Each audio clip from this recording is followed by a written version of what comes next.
찬미 예수님. 오늘은 연중 제17주일입니다. 오늘의 독서와 복음은 가장 좋은 보물을 알아보고 이를 청하고 차지하도록 우리를 초대합니다. 첫째로 오늘의 제1독서에서 솔로몬이 하느님께 청한 보물은 듣는 마음과 선과 악을 분별하는 지혜였습니다. 그래서 하느님께서는 그에게 지혜롭고 분별하는 마음을 주셨습니다. 오늘 열왕기에 보면 그 무렵 기브온에서 주님께서는 한밤중 꿈에 솔로몬에게 나타나셨다. 하느님께서 내가 너에게 무엇을 해주기를 바라느냐 하고 물으셨다. 기브온은 예루살렘 북서쪽으로 7km 정도 떨어져 있는데 여호수아가 가나안 땅을 정복할 때 이스라엘과 계약을 맺은 기브온 사람들이 사는 곳이었습니다. 야살의 책에 의하면 여호수아가 기브온을 치러 온 아모리족의 5 임금과 싸울 때 여호수아가 주님께 말씀드린 대로 해와 달이 한나절 동안 멈추는 기적이 일어난 곳입니다. 또한 기브온 산당은 사울과 다윗에게 기름을 부어 왕으로 세운 사무엘 예언자의 무덤이 있는 곳입니다. 사울은 에프라임 지파 땅인 실로에 있던 만남의 장막인 성막을 베냐민 지파가 있는 기브온으로 옮겼습니다.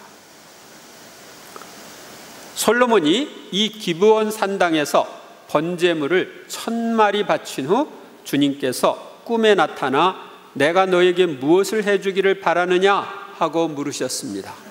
1000마리를 바쳤다는 것은 그만큼 많이 바친 것이고 그만큼 희생을 바친 거죠. 솔로몬이 대답하였다. 당신 종에게 듣는 마음을 주시어 당신 백성을 통치하고 선과 악을 분별할 수 있게 해주십시오. 솔로몬은 하느님의 말씀을 들을 수 있는 마음을 주시어 하느님의 말씀대로 백성을 통치하고 선과 악을 분별할 수 있게 해주시기를 하느님께 청했습니다.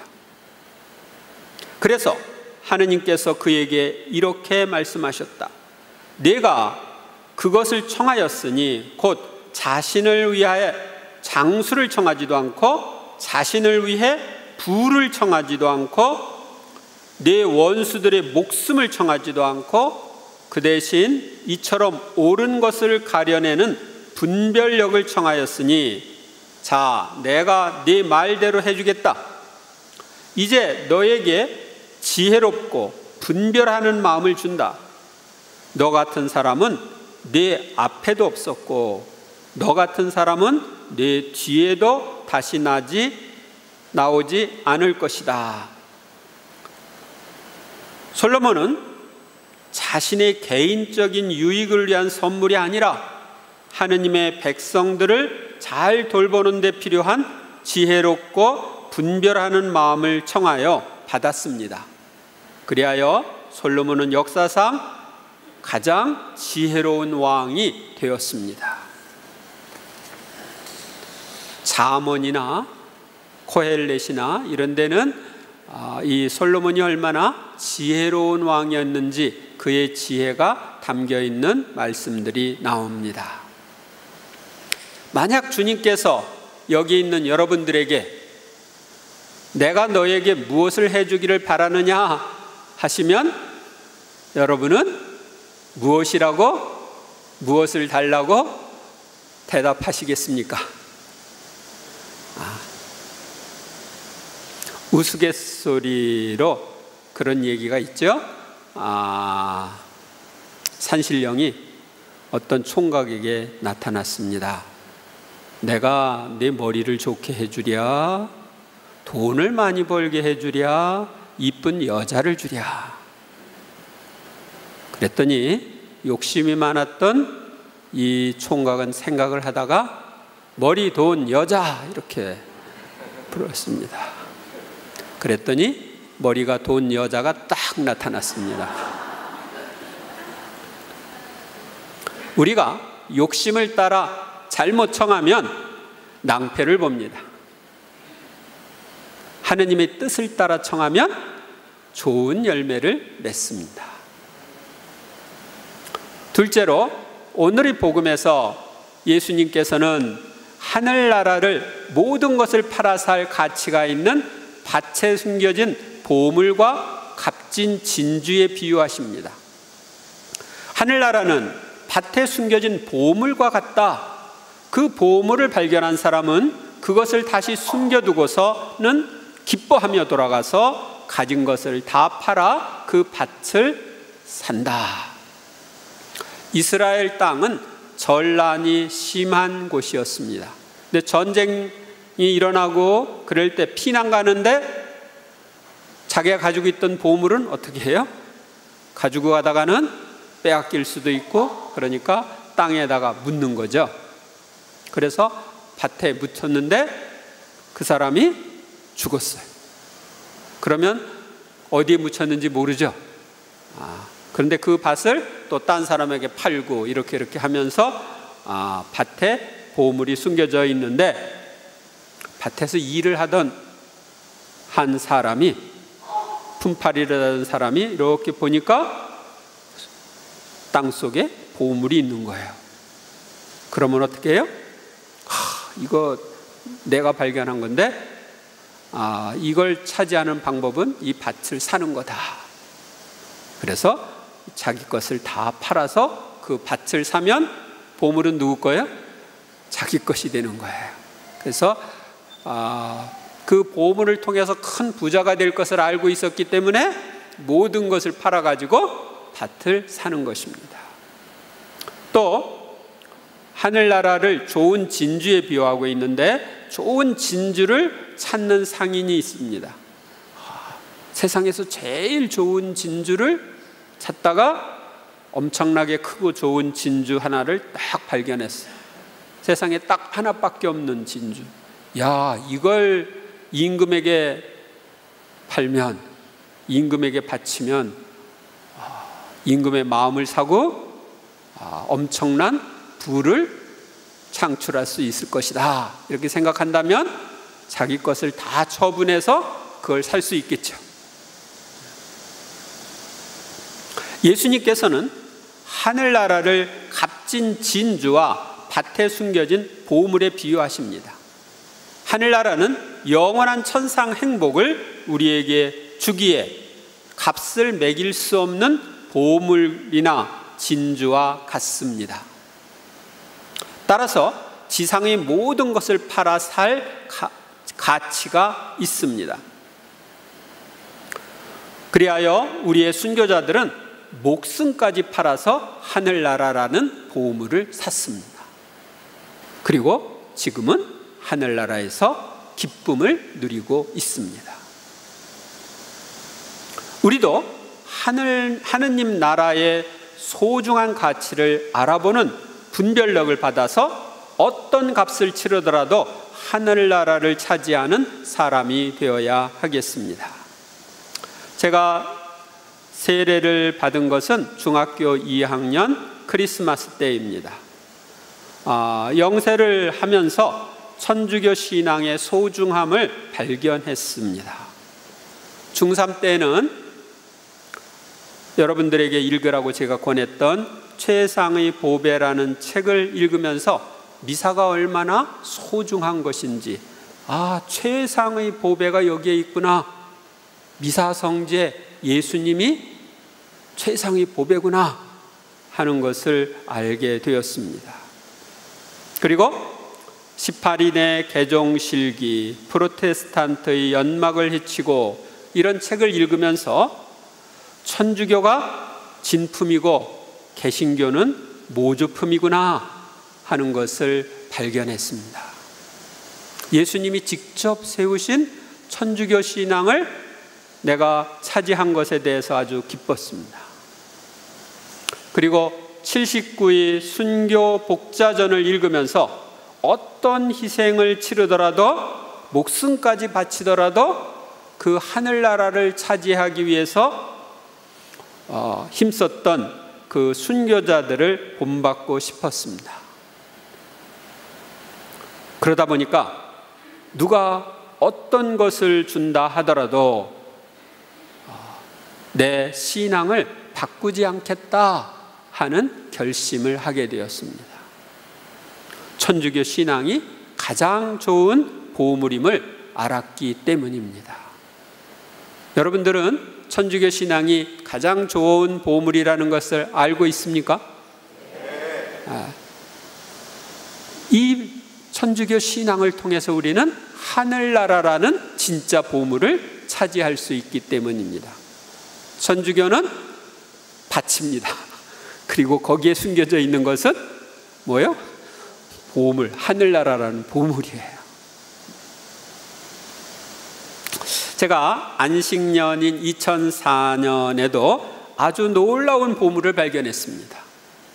하늘나라를 차지할 뿐만 아니라 하느님께 가장 큰 기쁨과 사랑과 영광을 드리고 이웃에게 가장 많은 선익을 줄 수 있는 길, 지상에서도 늘 행복하게 살다가 하늘나라에서 가장 큰 행복을 차지할 수 있는 길, 그동안 갈망하며 찾던 성인이 될 수 있는 길을 발견했습니다. 이것이 하느님의 뜻 영성인데, 여러분들이 유튜브나 이런 데 치면은 하느님 뜻 영성이나 제 이름을 치면 이 강의를 한 것이 나옵니다. 한번 들어보시기 바랍니다. 그래서 이 하느님 뜻 안의 삶을 살다 보니까 지금은 아주 행복합니다. 제 사제생활 중에서 가장 행복한 때가 지금입니다. 셋째로, 오늘의 제2 독서에서는 하느님께서 하늘나라로 부름을 받은 우리에게 주시는 축복에 대하여 알려줍니다. 형제 여러분, 하느님을 사랑하는 이들, 그분의 계획에 따라 부르심을 받은 이들에게는 모든 것이 함께 작용하여 선을 이룬다는 것을 우리는 압니다. 하느님을 사랑하는 이들, 하느님의 계획에 따라 부르심을 받은 이들에게는 모든 것이 함께 작용하여 선을 이룬다. 옛날 공동번역에서는 좋은 결과를 이룬다 하는 말씀인데, 이것이 바로 하느님이 우리에게 주시는 축복입니다. 하느님께서 모든 것을 맡기고 하느님 안에 있으면 하느님께서 우리를 위해 일하실 수 있기 때문에 모든 것이 함께 작용해서 선을 이루게 됩니다. 모든 것이 함께 작용해서 선을 이룬다는 말씀을 우리가 믿으면 불안해하지 않습니다. 어떤 처에도 하느님께 감사와 찬미를 드릴 수 있습니다.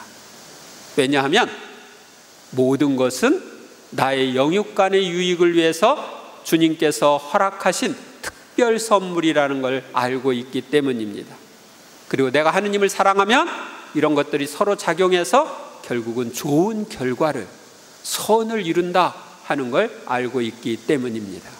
그래서 여러분들이 진정한 신앙인이라면 어떤 처지에서든지 행복할 수가 있습니다.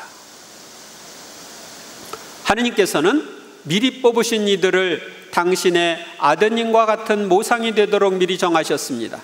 그리하여 그 아드님께서 많은 형제 가운데 맞이가 되게 하셨습니다. 하느님께서는 하늘나라를 차지하도록 하느님께서 미리 뽑으신 우리가 하느님의 아드님이신 예수님과 같은 모상이 되도록 정해졌다고 성서는 말합니다. 즉, 우리가 하느님의 아들이신 예수님을 닮아 하느님의 자녀가 되도록 정해졌습니다. 그래서 예수님은 맞이가 되시고 우리는 예수님의 형제들이 되었습니다. 그렇게 미리 정하신 이들을 또한 부르셨고, 부르신 이들을 또한 의롭게 하셨으며, 의롭게 하신 이들을 또한 영광스럽게 해 주셨습니다. 하느님께서는 우리가 영원으로부터 그분의 자녀가 되도록 미리 정하시고 부르셨습니다. 그리고 그 부르심을 거부하지 않고 받아들인 우리의 모든 죄를 용서하시고 의롭게 해 주셨습니다.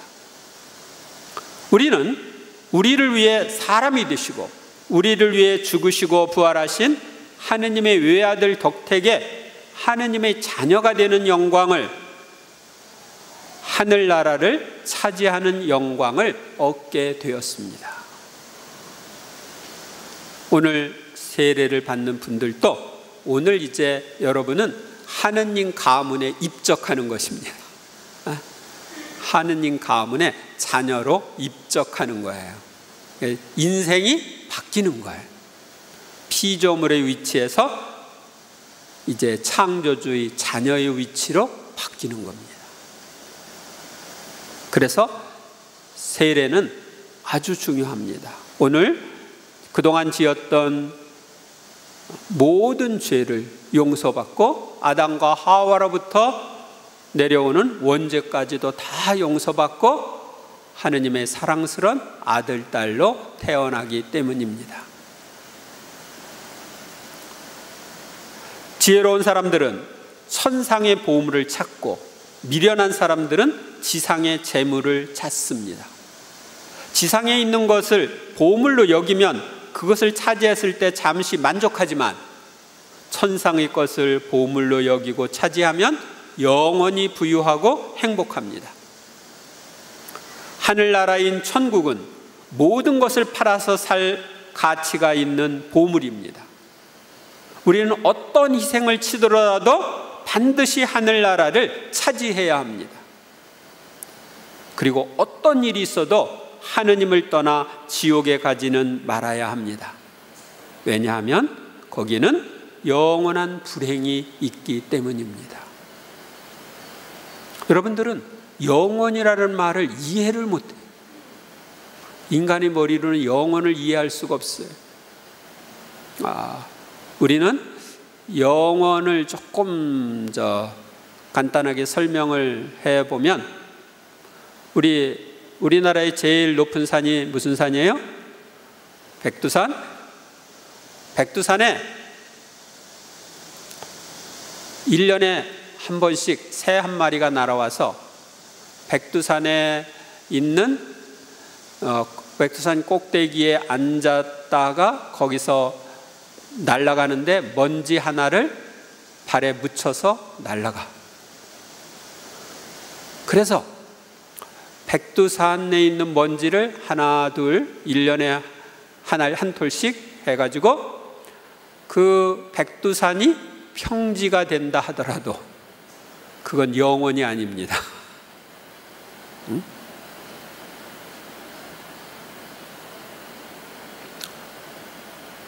그래서 우리가 영원히 불행하다고 하는 것은 인간으로서는 상상할 수가 없습니다. 이 세상의 모든 불행을 합해도 그 불행은 유한한 것입니다. 유한한 세상에서 유한한 사람들이 겪는 거기 때문에 그렇습니다. 그런데 한 사람이 지옥에 가서 겪는 불행은 영원합니다. 따라서 이 세상의 모든 사람의 불행을 다 합해도 그 불행은 유한하기 때문에 이 세상의 불행을 다 합해도 한 사람이 지옥에 가는 불행만 못한 것입니다.